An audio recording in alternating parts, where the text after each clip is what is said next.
Hello students, हम लोग प्रश्नावली 13A पे हैं और क्वेश्चन नंबर है 9। कह रहा लकड़ी के एक ठोस बेलन के प्रत्येक सिरे पर एक अर्धगोला खोदकर निकालते हुए एक वस्तु बनाई गई है जैसे कि आकृति में दिखाया गया है। देखिए ये लकड़ी का एक ठोस बेलन है, इसके ऊपरी सिरे और निचले सिरे दो सिरे होंगे, इनसे अर्धगोलाकार देख रहे हैं ना, यहाँ पे आकृति काट कर निकाल ली गई है ऊपर और नीचे। तो यहाँ पर इस तरह का गड्ढा बन जाएगा अर्धगोलाकार। ठीक है, क्या कह रहा है, यदि बेलन की ऊंचाई 10 सेंटीमीटर है। अच्छा, बेलन की ऊंचाई जो है यहाँ पर यहाँ से यहाँ तक ये कितनी है? बेलन की ऊंचाई 10 सेंटीमीटर है, 10 सेंटीमीटर है। और आधार की त्रिज्या 3.5 सेंटीमीटर है। यहाँ से यहाँ ये त्रिज्या जो है कितनी है? 3.5 सेंटीमीटर है। ये त्रिज्या आपकी 3.5 सेंटीमीटर है। तो इस वस्तु का संपूर्ण पृष्ठीय क्षेत्रफल, तो हम लोग क्या करेंगे, इस बेलन के वक्त पृष्ठीय क्षेत्रफल में ऊपर देखिए ऐसा गड्ढा बनेगा ना जी, ऊपर और नीचे अर्धगोलाकार गड्ढा बनेगा, तो इन दोनों का भी वक्त पृष्ठीय क्षेत्रफल जोड़ लेना होगा। ठीक है, तो मैं यहाँ पे लिखूंगा सबसे पहले जो जो मान दिए गए हैं। तो यहाँ लिखूंगा बेलन की ऊंचाई, बेलन की ऊंचाई, बेलन की ऊंचाई या कितनी दी हुई है?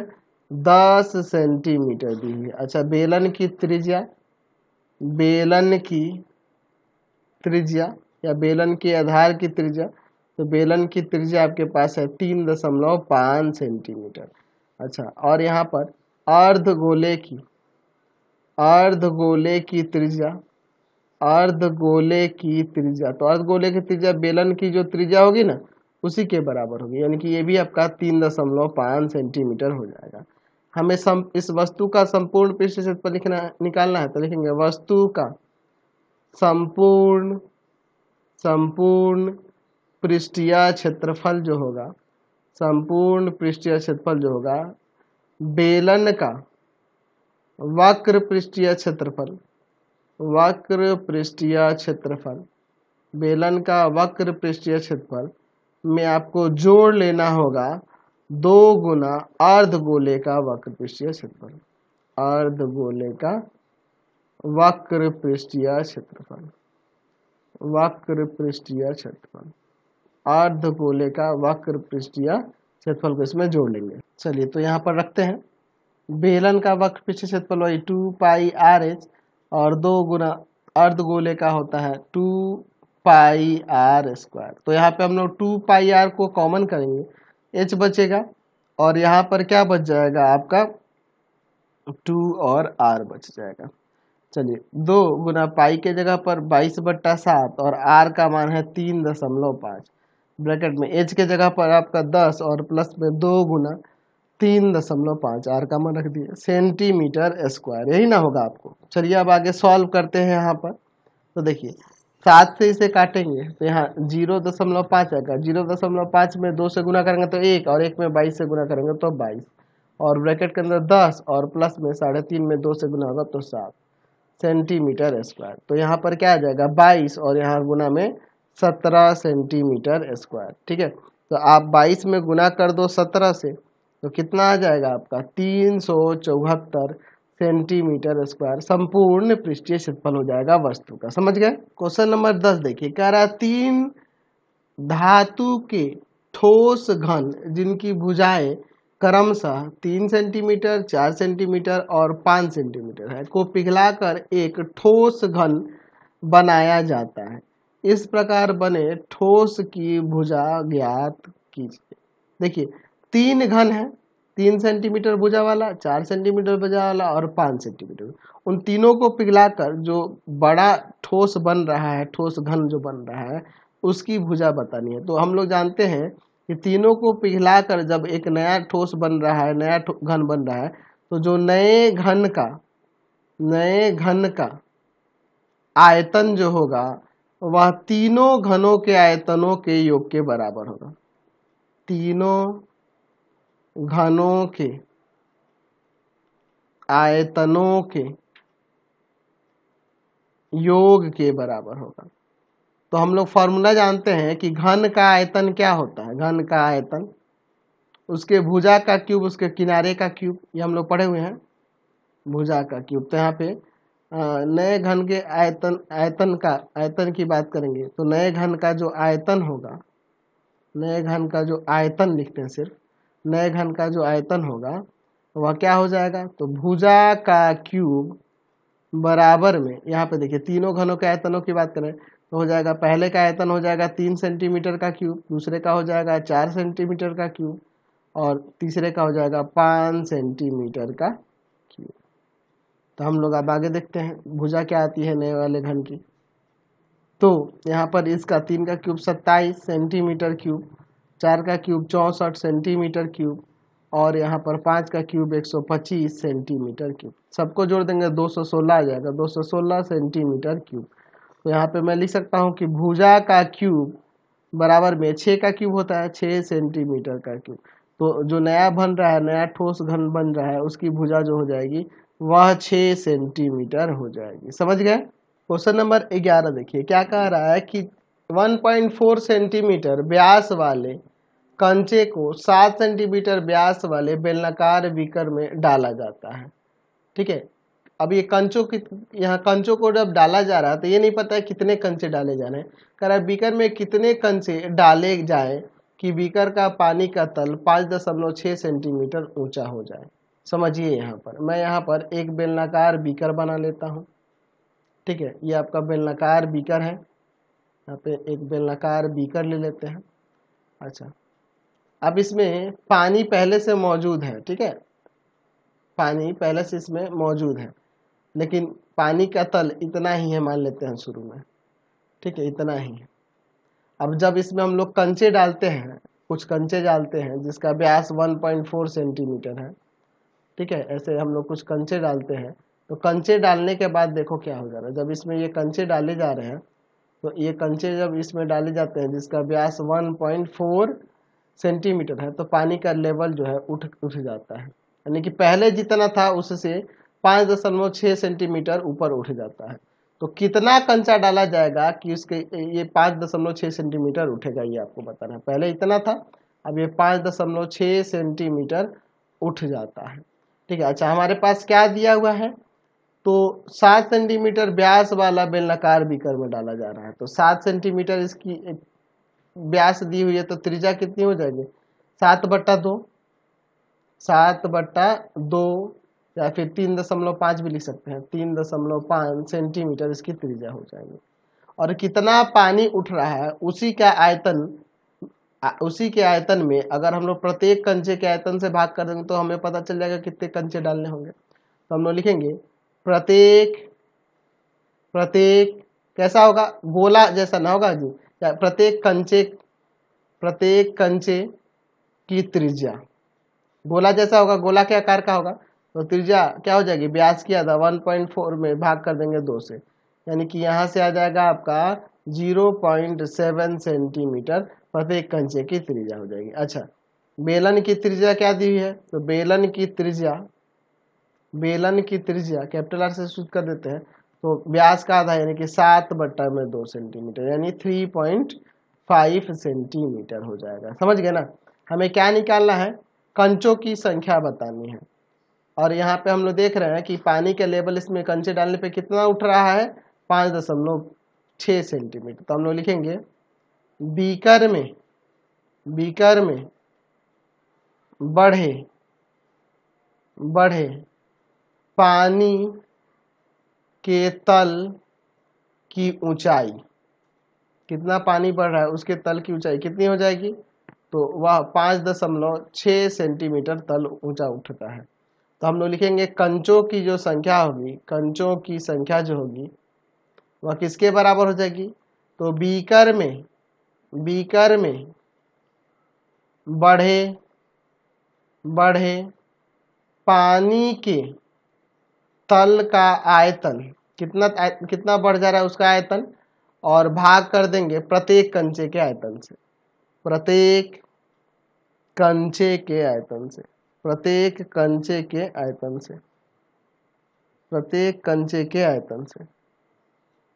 ठीक है, प्रत्येक कंचे का आयतन से।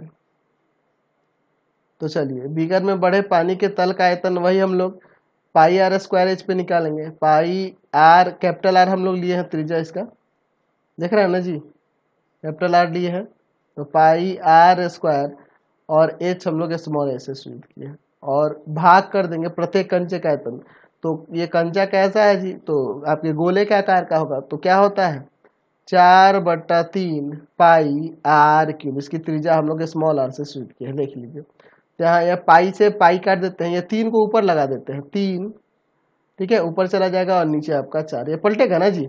चलिए, और ऊपर देखिए कैपिटल आर का वैल्यू यहाँ पे है 3.5, 3.5 गुना में 3.5, और एच का मान है आपका कितना, तो एच है 5.6, ठीक है। ऊपर सेंटीमीटर क्यूब होगा आयतन है तो, और नीचे आपका देखो आर क्यूब, यानी कि हो जाएगा आपका 0.7 इंटू में 0.7 इंटू में 0.7 सेंटीमीटर क्यूब। सेंटीमीटर क्यूब से सेंटीमीटर क्यूब चला जाएगा, और इस 0.7 से इस 35 को काटेंगे तो आपका 5 बार में कट जाएगा। इससे भी इसको काटेंगे तो 5 बार में कट जाएगा, इसको इससे काटेंगे तो 8 बार में कट जाएगा।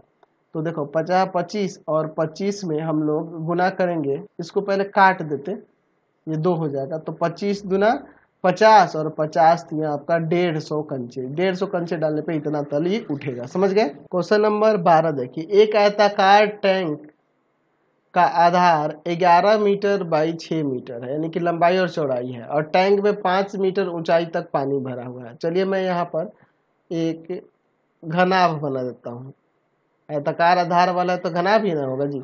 चलिए इस तरह से हम लोग एक यहाँ टैंक बना लेते हैं, पानी का टैंक बना लेते हैं, ठीक है। चलिए अब देखिए इसकी विमाएँ यहाँ पर दी हुई है, देखिए इसके आधार का 11 मीटर लंबाई और चौड़ाई है 6 मीटर, और 5 मीटर ऊंचाई तक इसमें पानी भरा हुआ है, ठीक है। अब देखिए आगे देखिए क्या कह रहा है कि यदि पानी की त्रिज्या 3.5 मीटर के बेलनाकार टैंक में स्थानांतरित कर दिया जाता है, यानी कि इस पानी को कहाँ डाल दिया जाता है, एक बेलनाकार टैंक में, ठीक है। यहाँ एक बेलनाकार टैंक, इसमें इस पानी को डाल दिया जा रहा है, ठीक है। इस तरह से हम लोग एक बेलनाकार टैंक यहाँ बना देते हैं, तो इसी टैंक में क्या किया जाता है, पानी को डाल दिया जाता है, ठीक है। तो यहाँ पर इसकी त्रिज्या दी हुई है 3.5 मीटर, ठीक है। कह रहा है आगे क्वेश्चन में, तो पानी का तल की ऊंचाई ज्ञात कीजिए, यानी कि जब इस पानी को इसमें डाला जाएगा तो इसकी ऊंचाई कितनी होगी, यही आपको ज्ञात करनी है, इसकी ऊंचाई हमें बतानी है। तो हम लोग इस ऊंचाई को मान लेते हैं h, मैं यहाँ पे मान लेता हूँ कि माना बेलनाकार बेलनाकार बेलनाकार बेलनाकार टैंक में पानी के तल की ऊंचाई बराबर में हम लोग कैपिटल H मान लेते हैं, ठीक है। और बेलनाकार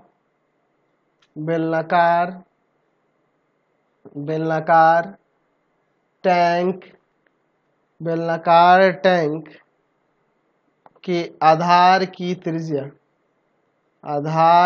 त्रिज्या इसको भी हम लोग कैपिटल R से सूचित कर देते हैं, वह कितना है आपके पास 3.5 मीटर।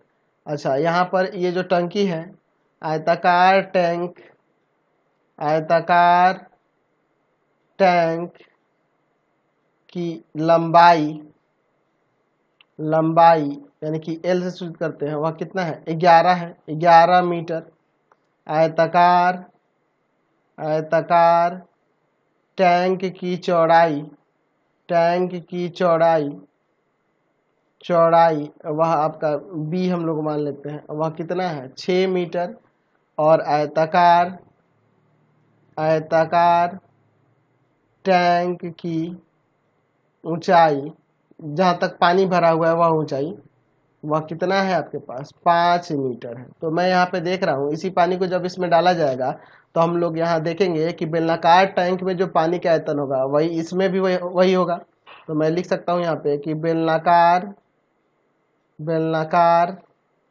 टैंक में पानी का आयतन जो होगा वही आयतन आपका इस आयताकार टैंक में भी पानी का आयतन जो होगा उसी के बराबर होगा। आयताकार टैंक में पानी का आयतन, दोनों का आयतन बराबर ही होगा, पानी का आयतन।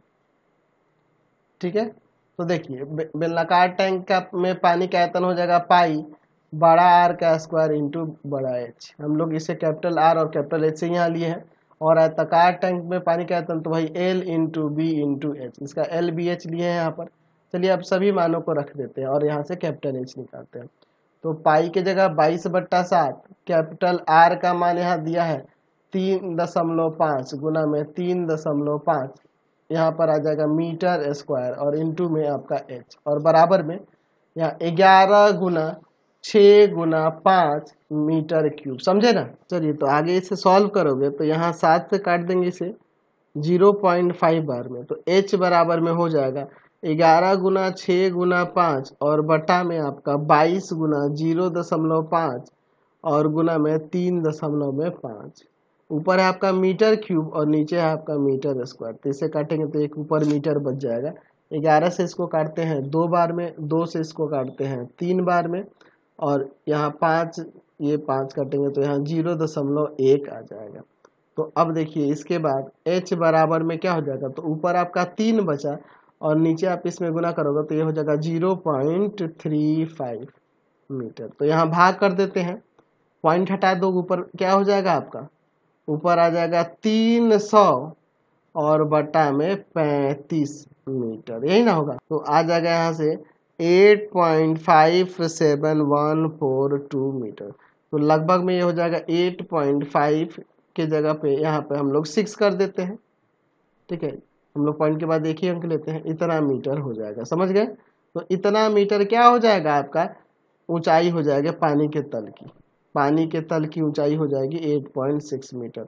किस में, बेलनाकार टैंक में पानी तल की ऊंचाई यहाँ पे लिख सकते हैं, बेलनाकार टैंक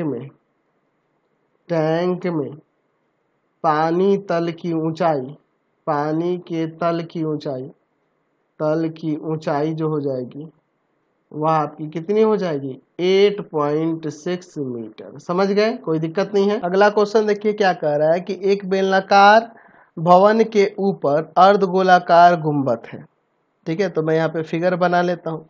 पहले मैं यहाँ एक अर्धगोलाकार गुंबद बना लूंगा और उसके नीचे मैं एक बेलन बना लूंगा। चलिए तो मैं फिगर पहले बना लेता हूँ इस तरह से। देखिए ये अर्धगोला हो गया और इसी के नीचे मैं यहाँ पे क्या बना लूंगा, बेलन बना लूंगा। तो इस प्रकार का एक आपके पास भवन है। ठीक है, यहाँ पे इस प्रकार का एक हमारे पास भवन है। चलिए फिगर देख लिए। अब इसके बाद देखो क्या क्वेश्चन में कह रहा है। क्वेश्चन में कह रहा है और उसमें उपस्थित हवा का आयतन 41.19/21 घन मीटर है। ठीक है, एक बेलनाकार भवन के ऊपर एक अर्धगोलाकार गुंबद है और इसमें उपस्थित हवा का आयतन यहाँ पे इतना दिया है। कह रहा है यदि गुंबद का आंतरिक व्यास, अच्छा गुंबद का आंतरिक व्यास यानी यहाँ से यहाँ तक, यहाँ से यहाँ तक, और क्या कह रहा है इसमें भवन की कुल ऊंचाई के बराबर है, भवन की जो कुल ऊंचाई है उसके बराबर दिया है, तो भवन की ऊंचाई ज्ञात कीजिए। तो हम लोग यहाँ पे मान लेते हैं भवन की ऊंचाई ज्ञात करनी है, तो मैं यहाँ पे मान लेता हूँ कि माना भवन की ऊंचाई जो है ना, भवन की ऊंचाई वह 2x मान लेते हैं। अब आप सोच रहे हो कि सर 2x क्यों माना, हमने संपूर्ण ऊंचाई को क्या ले लिया यहाँ पे, यहाँ से यहाँ तक की 2x ले लिया। अभी आपको समझ में आएगा कि 2x मैंने टोटल क्यों लिया है, x क्यों नहीं लिया है। देखिए आपको समझ में आएगा। अब देखिए हमारे पास क्वेश्चन में क्या कह रहा है कि गुंबद की आंतरिक व्यास जो है भवन की कुल ऊंचाई के बराबर है। तो इसका मतलब कि हम लोग यहाँ पे लिख सकते हैं कि गुंबद का आंतरिक व्यास जो होगा, आंतरिक व्यास जो होगा वह 2x हो जाएगा।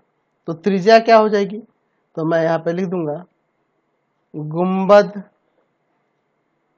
की आंतरिक त्रिज्या, गुंबद की आंतरिक त्रिज्या इस व्यास की आधी हो जाएगी, r क्या हो जाएगा 2x/2। कट जाएगा आपका x हो जाएगा। ठीक है, तो ये हमने आंतरिक त्रिज्या क्या ले ली, x ले ली। यहाँ भी x होगी और ये भी आपकी x ही होगी, यानी कि आपका बेलन की त्रिज्या, बेलन की त्रिज्या आपकी x होगी।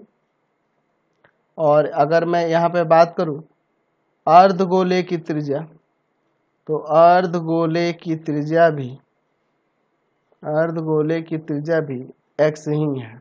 ठीक है, अच्छा अब अगर मैं बात करूंगा बेलन की केवल ऊंचाई, बेलन की ऊंचाई, तो हम लोग क्या करेंगे, यहाँ पे देखिए बेलन की ऊंचाई क्या होगा। देखो यहाँ से यहाँ ये त्रिज्या होगी तो ये भी आपका x ही होगा। तो ये ऊंचाई निकालने के लिए, बेलन की ऊंचाई निकालने के लिए कुल ऊंचाई में से x को घटा देंगे ना जी। तो कुल ऊंचाई आपका 2x है और 2x में से x को घटा देंगे तो आपका ये भी x ही आ जाएगा, यानी कि r h सब x आ गया। तो अब मैं लिखूंगा यहाँ जो दिया हुआ है इस भवन का आयतन, भवन का आयतन कितना दिया हुआ है, भवन का आयतन। तो भवन का आयतन आपके क्वेश्चन में दिया हुआ है, ऊपर देखिए भवन का आयतन जो है, ये जो भवन है 41.19/21, 41.19/21 क्या हो जाएगा यहाँ पे, मीटर क्यूब, ये दिया हुआ है। ठीक है, तो हम लोग यहाँ पे भवन के आयतन के लिए क्या करेंगे, बेलन का आयतन और अर्धगोले का आयतन जोड़ देंगे। बेलन का आयतन और प्लस में अर्धगोले का आयतन, अर्धगोले का आयतन हो जाएगा। ठीक है, तो इसको पूर्णांक तोड़ोगे तो 41 में 21 से गुना करोगे तो 861 आ जाएगा, और 861 में 19 जोड़ दोगे तो 880 हो जाएगा। तो 880 और बटा में 21 मीटर क्यूब। चलिए अब आगे सॉल्व करते हैं। तो बेलन का आयतन जानते हैं पाई आर स्क्वायर एच, और अर्धगोले का आयतन जानते हैं 2/3 पाई आर क्यूब, बराबर में 880 और बटा में 21 मीटर क्यूब। चलिए सॉल्व करते हैं। यहाँ से पाई, यहाँ सबका वैल्यू x ही है, एक्स स्क्वायर इंटू एक्स और प्लस 2/3 पाई x का क्यूब, और बराबर में 880 और बटा में 21 मीटर क्यूब। चलिए आगे सॉल्व करते हैं। यहाँ से तो यहाँ पाई x का क्यूब हो जाएगा, ठीक है, और प्लस में यहाँ 2/3 पाई x का क्यूब। चलिए इन दोनों को आप एलसीएम लेके जोड़ दो, और इधर है 880/21 मीटर क्यूब। तो एलसीएम इसका 3 हो जाएगा, यहाँ पे 3 पाई x क्यूब और प्लस में यहाँ 2 पाई x क्यूब, बराबर में 880 बटा में 21 मीटर क्यूब। तो यहाँ से कितना हो जाएगा, 5/3 पाई x क्यूब, बराबर में 880 और बटा में 21 मीटर क्यूब। चलिए अब आगे सॉल्व करते हैं। तो यहाँ पाई का वैल्यू रख दो ना, 5/3 गुना में 22/7 एक्स क्यूब, बराबर में 880 और बटा में 21 मीटर क्यूब। चलिए इसमें तो कुछ नहीं कटेगा, हम लोग एक्स क्यूब बराबर में लिख सकते हैं 880 बटा में 21 मीटर क्यूब, और गुना में आपका हो जाएगा 3 गुना 7 और बटा में 5 गुना 22, यही ना हो जाएगा। तो ये देखो 7 3 21 और 3 से ये 3 कट गया, 22 से इसको काटेंगे कितना बार में, 40 बार में, और 5 से इसको काटेंगे 8 बार में। तो यहाँ एक्स क्यूब बराबर में 8 को हम लोग 2 मीटर का क्यूब नहीं लिख सकते हैं, यानी एक्स का वैल्यू क्या आ जाएगा आपका 2 मीटर आ जाएगा। तो एक्स का वैल्यू 2 मीटर आया, हमें क्या निकालना था, भवन की ऊंचाई। तो भवन की ऊंचाई 2x है, तो मैं लिखूंगा भवन की ऊंचाई, भवन की ऊंचाई बराबर में क्या हो जाएगा 2x, यानी कि 2 इंटू में 2 मीटर, यानी ये 4 मीटर हो गया। समझ गए, ये आपका आंसर आ गया। अब आप सोचो यहाँ पे हमने इसीलिए 2x लिया था, भवन की ऊंचाई 2x इसीलिए लिया था क्योंकि उसका आधा करेंगे तो x मान आएंगे, नहीं तो x/2 आएगा, तो x/2 थोड़ा सा लगता है आएगा उस पर भी आंसर, अगर x भी मानते तो आंसर आ जाता, लेकिन थोड़ा टेढ़ा लगेगा ना x/2 लिखना। तो स्क्वायर करेंगे, क्यूब करेंगे तो x³/8 लिखेंगे, स्क्वायर करेंगे तो x²/4 लिखेंगे। तो इसलिए मैंने यहाँ पे सीधे 2x ही मान लिया था।